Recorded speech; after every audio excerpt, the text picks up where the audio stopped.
कि अगेन जैसे मैंने आपको बताया कि पैशन की बात है, मैं गाड़ी को एज ए ह्यूमन लेता हूँ, कोई भी गाड़ी। अगर आपकी कोई गाड़ी मुझे सड़क पे नज़र आएगी और उसका एक जो है मड फ्लैप टूटा होगा या निशान होगा, तो मैं आपसे ना 1-2 हफ्ता नोटिस करूँगा, फिर मैं आपको रोक के बोलूँगा भाईजान बेचनी है, मुझे दे दें। मैं पुरानी गाड़ियाँ इस तरह कलेक्ट करके उनको सही करता हूँ। और सुबह का जो टाइम है ना, वो समझ लें कि मेरा एक थेरेपी टाइम है कि मैं गाड़ियों के साथ एटलीस्ट एवरी डे 2 से 3 घंटे में गाड़ियाँ धोता हूँ खुद धोते हैं? तो हर अगले रोज़ की थी 5-6-7 रोटेशन में, फिर अगले दिन कोई और धो ली, फिर और धो ली। एक तो आपका गाड़ी के साथ एक जो रोमांस है वो भी चलता रहता है, दूसरा एक्सरसाइज की एक्सरसाइज है, और तीसरा शौक का शौक है। आपके तो ड्राइवर आपसे बड़े कंफर्टेबल होंगे। मैं से ड्राइवर रखता नहीं कोई, अच्छा। खुद गाड़ी चलाता हूँ। और घर में जो बाकी ड्राइवर हैं वो बड़े खुश रहते हैं कि पागल है, वो सवेरे उठता खुद ही लगा रहता है तो वो उनको फ़ायदा रहता है, लेकिन एक तरह से उनको नुकसान भी रहता है, बिकॉज वो जिसकी गाड़ी चलाते हैं वो बाहर रेस होता रहता है कि वो गड्डी साफ़ है तो तेरी वाली क्यों नहीं तो वो उससे परेशान रहते हैं। यानी आप ड्राइवर से ज़्यादा अच्छी गाड़ी चमकाते हैं? सर ये गारंटी आप कभी चैलेंज करके दें। अच्छा, अब ज़रा बचपन की यादें ताज़ा करते हैं। बचपन कहाँ गुजरा, कैसा गुजरा? बचपन सर लाहौर में गुजरा, और अल्हम्दुलिल्लाह बड़ा बेहतरीन गुजरा।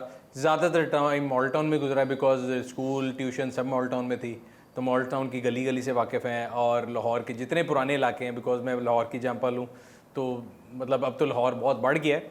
बट मैं अगेन हमेशा बात करता हूँ, कोई बंदा बाहर से लाहौर से टूरिस्ट आया लाहौर के लिए, तो लाहौर के खाने हैं, लाहौर की जगहें, वो सारी ज़बानी याद हैं। उसके बाद गवर्नमेंट कॉलेज जाना हुआ, गवर्नमेंट कॉलेज की वजह से भी जितना वहाँ का अंदरून शहर का खाने थे वो सारे याद हो गए। इस तरह वो घूमते घूमते फिर एंड पे BSc के लिए लम्स गया, MBA भी लम्स से किया, तो घूमते घूमते लाहौर के डिफरेंट इलाकों में पहुँच गए हैं। बचपन में शरारती थे या खामोश तबाह? सारे बहुत शरारती थे। हमारा जो स्कूल है वो भी जनरली ऐसा था कि बहुत ज़्यादा शरारती लोग सारे थे वहाँ पे। एक इंक्लूसिव किस्म का स्कूल था, और अब तो स्कूलों की रेस ही होती है कि जिसकी फ़ीस ज़्यादा होगी वो ज़्यादा अच्छी होगी।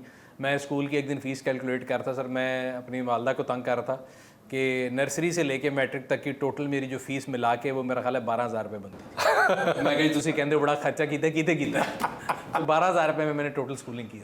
तो हमारा स्कूल तो सर टाटो वाला था, 6ठी क्लास तक कोई अंग्रेज़ी नहीं थी, रियाजी पढ़ते थे, माशरती इल्म पढ़ते थे, इस्लामियात पढ़ते थे। हुन जोग्राफ़ी आ गई है, इस्लामिक स्टडीज़ आ गई, वो चीज़ें चेंज हो गई हैं बहुत ज़्यादा। पहली बार गाड़ी किस उम्र में ड्राइव की? बड़े गलत प्रेसिडेंस है, पहली बार गाड़ी किस उम्र में ड्राइव किया। मैं हर एक को तकरीर करता हूँ 18 से कम नहीं करी जी, लेकिन मैंने अपनी पहली गाड़ी ली थी जी मेरा ख्याल है मैं था 16 साल। उससे पहले जब गाड़ी सीखी थी चोरी चलाते थे? नहीं, उसी पे सीखी। हमारे यहाँ जनरली मैंने एक चीज़ सीखी है कि जब आप बच्चों से कोई चीज़ छुपाते हैं ना, या कोई चीज़ आप उनको प्रोवाइड नहीं करते या उस पर पाबंदी लगाते हैं, तो फिर वो जनरली उसको चोरी करके करते हैं। तो मेरे वाले साहब ने कभी किसी चीज़ से मना नहीं किया। हम अक्सर सुनते थे ये फ़लाने के घर फ़लाने की गाड़ी कोई नहीं हाथ लगा सकता। हमारे घर ऐसा कोई रूल नहीं था, जौन सी गाड़ी मर्जी दिल करे चला सकते हैं आप, लेकिन जब आपकी उम्र। मैंने पहली गाड़ी जो अपनी ख़रीदी थी उसी के ऊपर गाड़ी चलाना सीखी, बहुत दफ़ा मारी। मतलब गवर्नमेंट कॉलेज जाता था तो मैं ये कहता था कि रोज़ मॉल रोड पे विदाउट एनी एक्सक्यूज़ एक्सीडेंट होता था, मैं आगे बताता अगला गलत है मेरे वाले साहब कहते यार तू कभी गलत क्यों नहीं होता। बट वो 2 साल मार मार के गाड़ी सीख ली अल्हम्दुलिल्लाह। उसके बाद मेरा ख्याल है कभी ज़िंदगी में कोई एक्सीडेंट नहीं किया। अब आपके पास यूरोप का भी ड्राइविंग लाइसेंस है?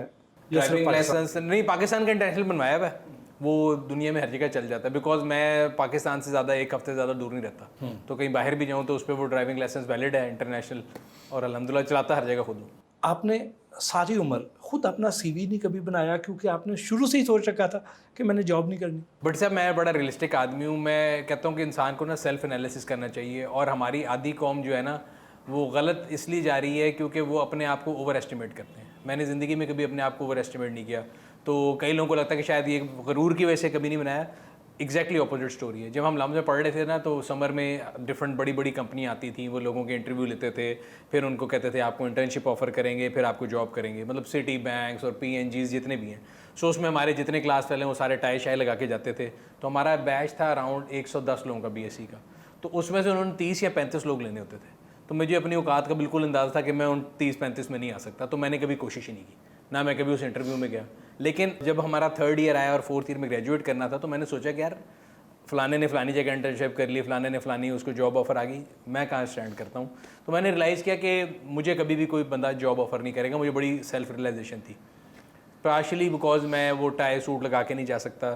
सेकेंडली मैं वो अंग्रेज़ी बोलने वालों में से नहीं हूँ। थर्डली मुझे लगता था कि मेरी एक नेचर है कि मैं बड़ा आज़ाद पसंद आदमी हूँ, मैं ये 9 से 5 वाला काम नहीं कर सकता।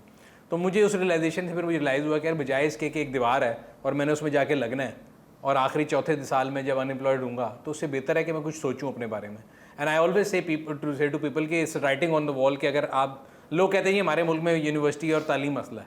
मैं कहता हूँ जी तालीम मसला नहीं, अनएम्प्लॉयमेंट मसला है। आप गली में जाएँ, हर गली में हर कोने में सबसे अच्छा कारोबार जो है ना तालीम का। आप फैक्ट्रियाँ लगी हुई हैं अनएम्प्लॉयड बच्चे पैदा करने की और बनाए जाने की। आप कहीं जगह चले जाएँ, अक्सर यूनिवर्सिटी में जाते हैं 13,000 बच्चा, 20,000 बच्चा, 30,000 बच्चा। वो 30,000, 13,000, 15,000, 50,000 हर साल ग्रेजुएट कर रहा है। क्या मार्केट में 50,000 जॉब है? नहीं है। देन आप उनको पहले बता दें कि बेटा एंटरप्रेन्योरशिप एक चीज़ है, खुद काम करो। खुद काम करने के लिए आपको शायद मेहनत ज़्यादा करनी पड़े, रूट लंबा हो, मुश्किल रास्ता हो, लेकिन आपको पता है कि आप एक अनएम्प्लॉयमेंट क्रिएट करने के बजाय आप बल्कि जब खुद काम करते हैं तो आपके साथ और लोगों का रिस्क जुड़ता है। तो ये रीज़न है कि मैंने ज़िंदगी में कभी सीवी नहीं बनाया। पाक व्हील्स का आइडिया कैसे आया? पाक व्हील्स का आइडिया भी सर अगेन, मैंने अगर सियासतदान बना तो मैं कहूँ जी मैं एक दिन सोया हुआ था, मेरी नींद में आया और मैंने कमाल कर दिया, ऐसा कुछ नहीं था। सो हनीफ भट्टी साहब हमारे को फाउंडर हैं, उन्होंने इस्लाम कराची में होते हैं। हनीफ भट्टी साहब ने 2003 में पाक व्हील्स शुरू किया, हम उनके साथ मेंबर से पाक व्हील्स के। आहिस्ता आहिस्ता 2008 में हमने उनसे कहा कि जी उनका इंटरेस्ट कम था, हमारा ज़्यादा था, हमने मेजॉरिटी शेयर्स ले लिए, मैंने और रज़ा ने, और वहाँ से हमने फिर इसमें डिफरेंट ऑप्शन डालना शुरू की। रज़ा जो है उसका आईटी का बैकग्राउंड था, मुझे गाड़ियों का शौक़ था, तो ऐसे हम एक दिन बैठे हुए थे तो मैंने उसे कहा यार उसने कहा यार पाकिस्तान में ना आईटी बहुत ग्रो करेगी। ये बात है 2003-04 की। तब पाकिस्तान में आपको पता डायल अप होता था, फ़ोन के अंदर इंटरनेट की कॉन्सेप्ट नहीं था। तो मैंने कहा यार मुझे तो इंटरनेट कुछ समझ नहीं था, मुझे तो सिर्फ गाड़ियों को समझ आता है और मुझे कोई चीज़ समझ नहीं थी। उसने कहा यार why don't we start something जो कि गाड़ियों और इंटरनेट को मिला दे। So that's how Pak wheel started.